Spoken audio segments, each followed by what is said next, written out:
हाँ तो कैसे हो भाइयों। कहानी की शुरुआत रिक से होती है, जो अपनी बेटी मैंडी से मिलने के लिए जाता है। रिक उससे मिलकर बहुत खुश होता है और उसके साथ बैठ के बहुत सारी बातें करता है। तो तभी मैंडी की माँ पैगी अपने दोस्त जॉन के साथ वहाँ पर आ जाती है। पैगी 8 साल पहले रिक को छोड़ के मैंडी को अपने साथ ले आई थी। पैगी यहाँ से रिक को जाने के लिए बोलती है, लेकिन रिक उसकी बात नहीं मानता। तो तभी पैगी का दोस्त जॉन उसको धक्का मार के यहाँ से रिक को जाने के लिए बोलता है। वो रिक को चाकू दिखा के डराता है, फिर वहाँ से रिक चला जाता है। इसके बाद रिक एक बार में बैठ के ड्रिंक ले रहा होता है। तो तभी वहाँ पर एक शाशा नाम की लड़की आके रिक के पास आके बैठती है। फिर वे दोनों बातें करने लग जाती है। रिक उसे अपनी बेटी मैंडी की तस्वीर भी दिखाता है। फिर कुछ ही देर में दोनों मिल खुल जाते हैं। फिर कुछ देर बाद रिक शाशा के साथ उसके घर पर चला जाता है। रिक अपनी बेटी मैंडी को अपने साथ रखना चाहता था, तो फिर शाशा उसको एक एडवाइस देती है, तुम्हें एक लायर को हायर करना चाहिए। लेकिन रिक बोलता है मुझे उसको पैसे देने के लिए मेरे पास पैसे नहीं है। फिर शाशा बोलती है कि मैं तुम्हारी मदद कर सकती हूँ। तो फिर रिक पूछता है कैसे।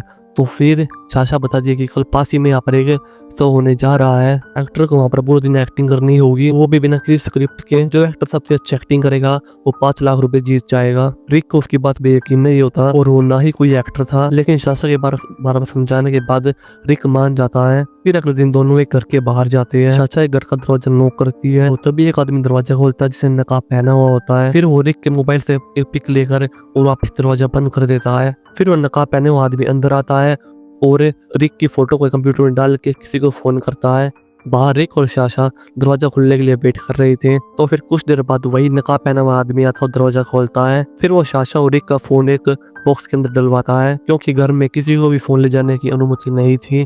फिर रिक और शाशा घर के अंदर जाते हैं, जहाँ उन्हें डेवी और कर्ट मिलते हैं। तो तभी एक मास्क मैन आता है और उन सभी को गन दिखा के डरा के बोलता है सभी घुटने पर बैठो। वे चारों डर कर घुटने के बल बैठ जाते हैं। लेकिन तब जब मास्क मैन गन चलाता है तो गन के अंदर से पानी निकलता है। फिर पानी वाली गन को देखकर वे चारों के चारों चैन की सांस लेते हैं।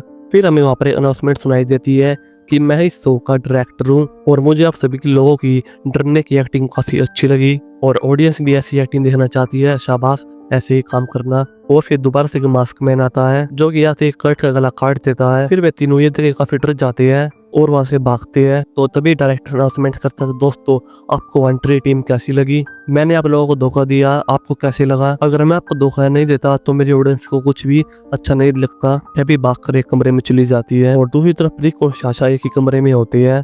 तो तभी रिक दरवाजा बंद करके शाशा से पूछता है ये क्या हो रहा है? तो शाशा बोलती है मुझे इसके बारे में कुछ भी नहीं पता। फिर हमें अगले सीन में डायरेक्टर के टेबल पर चारों की डिटेल पड़ी हुई मिलती है। तो तभी डायरेक्टर अनाउंसमेंट करता है जो कल सुबह तक जिंदा रहेगा उसे 10 लाख रुपए मिलेंगे, और अगर तुम्हें से किसी को जीतना है तो तुम्हें हंटर टीम को मारना होगा।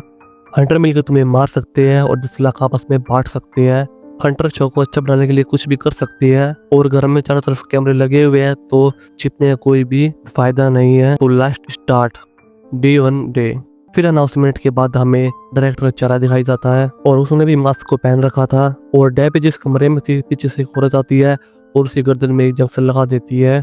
रिक और शाशा सेफ जगह ढूंढते ढूंढते एक थिएटर में आ जाते हैं। वहाँ वे डेबी को देखती है जिसको एक टेबल से बांध रखा था। वे दोनों हंटर को देखकर छिप जाते हैं और तब की डेबी अपनी जेब से एक चाकू निकाल के अपने आप को आजाद कर लेती है और वो हंटर जैसे उसको मारने वाला होता है तो डेबी उसको वहीं पर मार देती है। तो फिर डेबी वहां से भागती है तो शाशा उसके नाम से उसे पुकारती है। तो डेबी उसको देखने लगती है तो तभी पीछे से हंटर आता है और उसको मार देता है। इसके बाद 2 हंटर आके रिक और शाशा को पकड़ लेते हैं, लेकिन दोनों किसी न किसी तरह से उन दोनों से बचकर वहां से भाग जाते हैं। शाशा एक छोटी सी जगह पे छिप जाती है, लेकिन रिक एक कमरे में जाकर अंदर से दरवाजा बंद कर लेता है।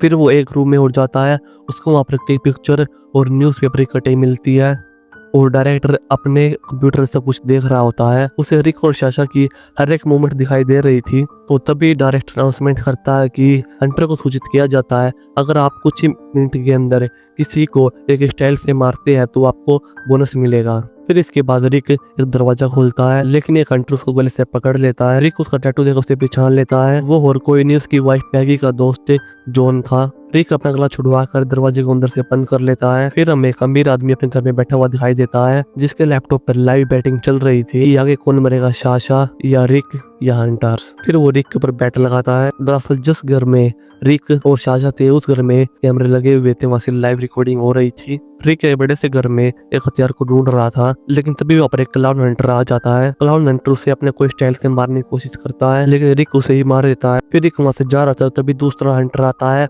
और उसको बेहोश कर देता है। फिर साशा हमें एक अलमारी में छुपी हुई दिखाई देती है, तो वो जैसे बाहर निकल रही होती है तो भी एक हंटर उसके मुंह में पॉलिथीन डालकर उसे मारने लग जाता है। तो तभी साशा के हाथ में एक अलमारी से एक हैंगर हाथ में लग जाता है, जिससे वो हंटर के गले में फंसाकर उसको मार देती है। फिर हमें रिक एक कुर्सी पे बैठा हुआ दिखाई देता है। फिर साशा उसके पास जाती है, लेकिन रिक उससे बहुत गुस्सा होता है। रिक को लगता था कि साशा को सब कुछ पता था और वो जानबूझकर उसको यहाँ पर लेके आई है। साशा बोलती है, नहीं मुझे नहीं पता था, मुझे सिर्फ ये पता था कि ये गेम है, इसके अलावा मुझे कुछ भी नहीं पता था। तो फिर रिक पूछता है, तो तुम मेरी मदद क्यों करना चाहती थी? तो साशा बोलती है कि मैं मैंडी के लिए करना चाहती थी, क्योंकि मैं पैगी की बड़ी बेटी हूँ, यानी कि मैंडी की बहन। पैगी ने पहले भी शादी की थी और उसने मुझे बेच दिया था। तो तभी रिक को एक हंटर तीर मारता है, जिससे रिक बेहोश हो जाता है। फिर 2 हंटर आके साशा को पकड़ लेते हैं, जिसमें से एक हंटर पैगी का दोस्त जॉन था। जॉन फिर अपने टीममेट को मार देता है, जिसने साशा को पीछे पकड़ रखा था। और अब जॉन साशा को मारने वाला होता है, तो तभी डायरेक्टर उसको रोक देता है कि तुमने अपने टीममेट को मारकर इस गेम का रूल तोड़ा है। तो तभी जॉन बोलता है कि मुझे तुम्हारे नियम की कोई भी परवाह नहीं है।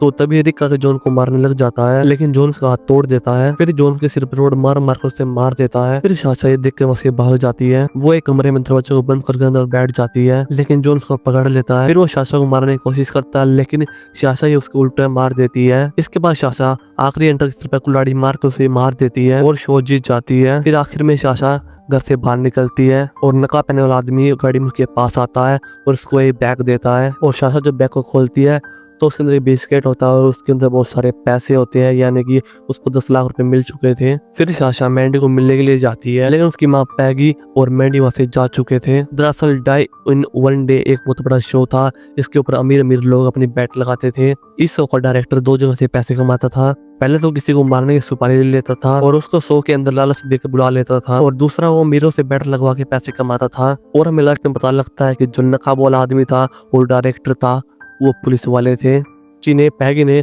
साशा को मारने की सुपारी दी थी। साशा अनजाने में रिक को भी अपने साथ अंदर ले आती है और वो बेचारा मारा जाता है। तो यहाँ पर मूवी खत्म हो जाती है। अगर आपको मूवी चली वीडियो को लाइक करना एंड सब्सक्राइब पर बेल आइकन प्रेस करना। तो मिलते हैं नेक्स्ट वीडियो के साथ।